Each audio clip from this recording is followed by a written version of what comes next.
C'est déjà compliqué de se garer, c'est une place qui est déjà pas très accessible. Puis là, le problème, c'est qu'on n'a pas du tout d'informations en fait sur ce qui va se passer. Est-ce que la place va être complètement bloquée? Comment nous on va pouvoir continuer à accéder à nos bureaux?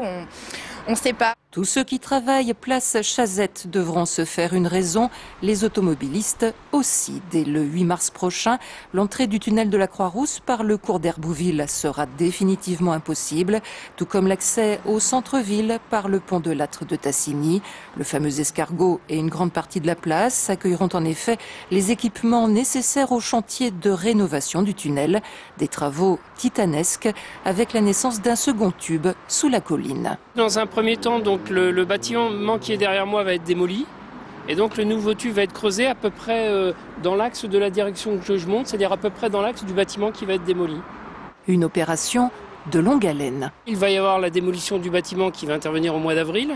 Et donc les installations de chantier vont continuer. Et c'est seulement aux alentours du mois de mai de cette année que les travaux proprement dits de traitement, je dirais, de confortement des talus vont commencer réellement sur le terrain. Et durant toute la durée des travaux, les automobilistes devront prendre de nouvelles habitudes. Pour accéder au tunnel depuis Caluire, il faudra poursuivre jusqu'au pont Morand et faire demi-tour.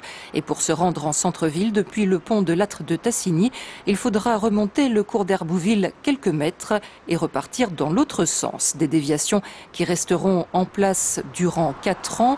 La percée du second tube devrait en effet s'achever courant 2013.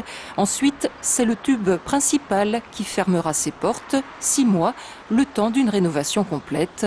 Sortie du tunnel prévue début 2014.